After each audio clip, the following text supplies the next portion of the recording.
साक्षात् परं ब्रह्म तस्मै श्री गुरुवे नमः।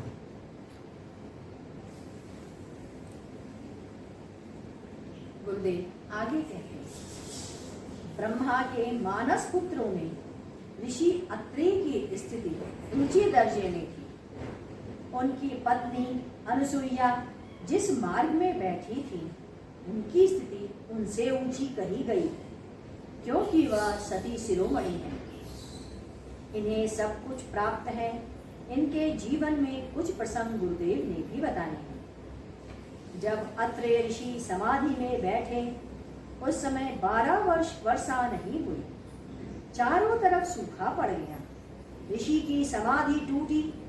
उन्होंने कहा, अनुसुईया देखो, कहीं जल मिले तो ले आओ।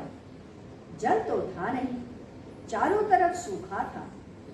अनुसुईया ने माँ भगीरथ की आराधना की और प्रार्थना की, हे माँ, मेरा पति प्यासा है, अभी समाधि से उठा है, मैं जल कहाँ से लाऊं? माँ, तेरे को छोड़कर किससे विनती करूं? कहते हैं उनकी उपासना माँ भगीरथ प्रसन्न हुई और उन्हें जल दे दिया। ऐसे ही सती अनुसुईया की सखी थी नर्मदा।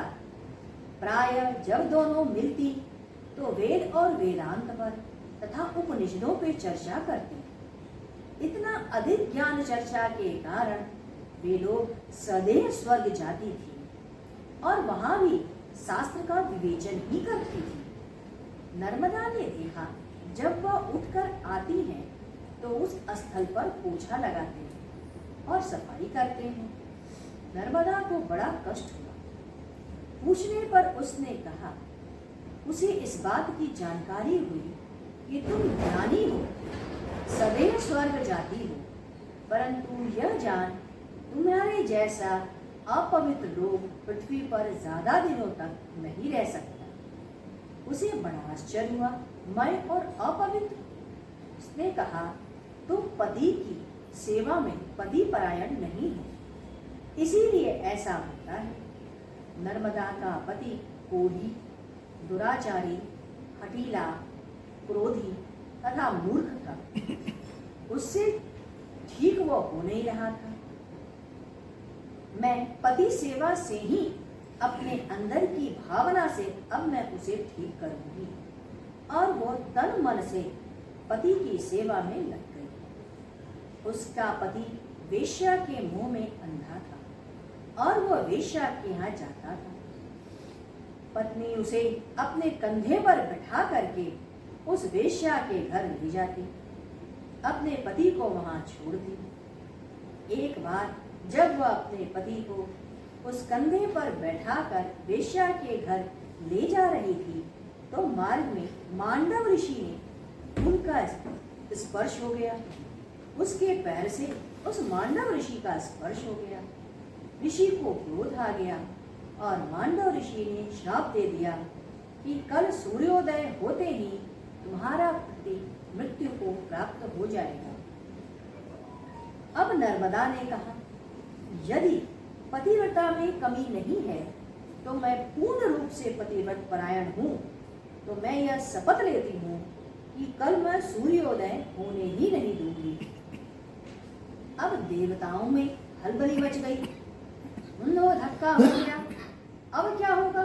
यदि सूर्य उदय ही नहीं होगा तो सृष्टि की व्यवस्था कैसे चलेगी? कल सूर्योदय नहीं होगा तो सृष्टि की सारी व्यवस्था बदल जाएगी। सभी देवगण सती अनुसुईया के पास गए, उनसे निवेदन किया कि नर्मदा का संकल्प समाप्त कराएं, अन्यथा अनर्थ हो जाएगा। सती ने कहा, मैं प्रयत्न कर सकती हूँ। वो नर्मदास के पास गई, उनसे कहा, तुम सूर्योदय होने दो, तुम्हारा पति मर जाएगा ना, मैं अपने बल से उसे जीवित कर दूंगी। इस प्रकार से ऋषि का श्राप भी पूरा हो जाएगा। नर्मदा ने वैसा ही किया। सूर्योदय हुआ। इधर नर्मदा का पति मर गया और बाद में मां अनसुईया ने उसके पति को जीवित कर दिया। सती अनसुईया के साथ एक घटना यह भी घटी थी कि एक बार ब्रह्मा विष्णु महेश माँ की परीक्षा लेने आए। माँ बहुत भूख लगी है, उनके रसोई में भोजन हमेशा मिलेगा। माँ ने भोजन लगाया। ब्राह्मण वेशधारी तीनों देवताओं ने कहा, हम भोजन तभी खाएंगे जब आप निर्वस्त्र होकर खाना परोसेंगे। माँ ने ध्यान से देखा तो पता चला कि वह कौन है। उन्होंने कहा, अच्छा ठीक है, आप लोग बैठो, मैं यही करती हूँ। उन्होंने हाथ में जल लिया और उनके ऊपर छिड़क दिया। तीनों बालक बन गए। बाद में उनकी पत्नियों को ज्ञात हुआ। वे आईं और माँ की स्तुति की, प्रार्थना की। तब उनको उनका पति अपने स्वरूप में प्राप्त हुए। माँ को आशीष दिया और उनके तेज से दत्तात्रेय का जन्म हुआ। ऐसे ही एक कथा आती है सुकन्या की। एक बार की घटना है कि भृगु के पुत्र च्यवन तपस्या में रत थे। उनके सारे शरीर में चींटियां लग गईं। मात्र आंख का गोलक ही दिखाई दे रहा था। शेष संपूर्ण शरीर चींटियों के बिल सा बन रखा था। राजा सरयाती अपनी रानी और एक बालिका के साथ उस स्थल पर आए। राजा और रानी तो आपस में किल्लोल कर रहे थे, बातें कर रहे थे, और लड़की ऊपर टीले पर चढ़ गई। उसने देखा इस गोलक में से कोई तेज निकल रहा है। उसने कांटा चुभा दिया। कांटा चुभते ही हल्की आवाज आई और कांटे में लगा हुआ खून। कन्या, यह क्या कृत्य किया? उतर आई। इधर राजा रोगग्रस्त हो गया। उसने आदेश दिया, पता लगाओ हमारे राज्य में किसी ऋषि का अपमान तो नहीं हुआ।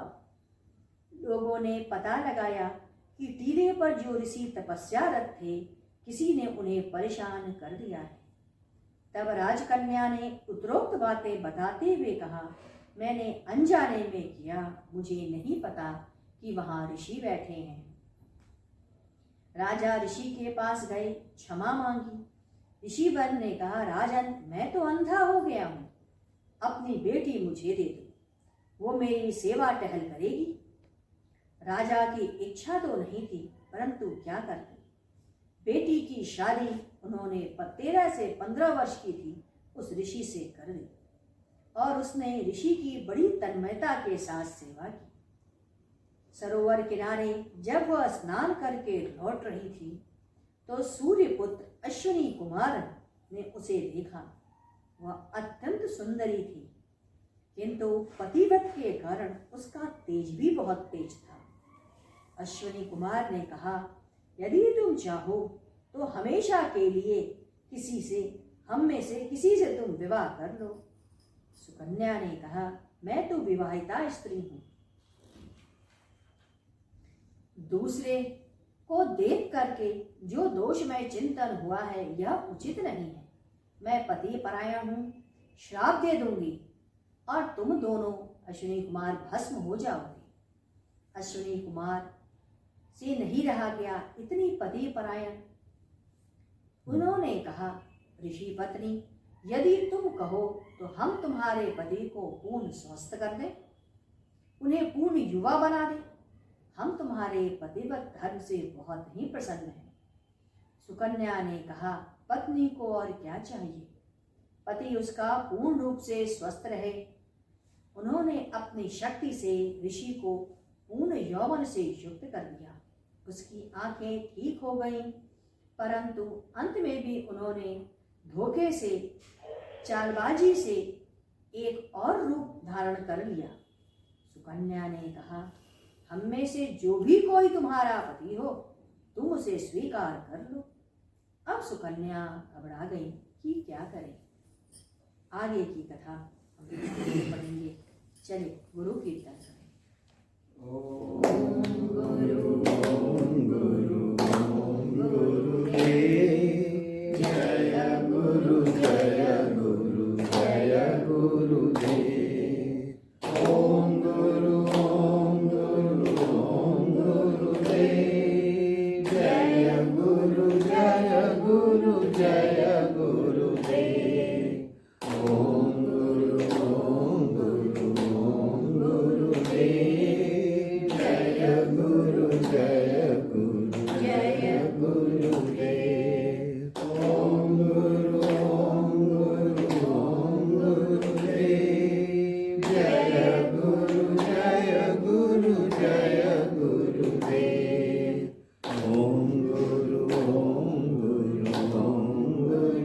जय गुरु जय गुरु जय गुरुदेव।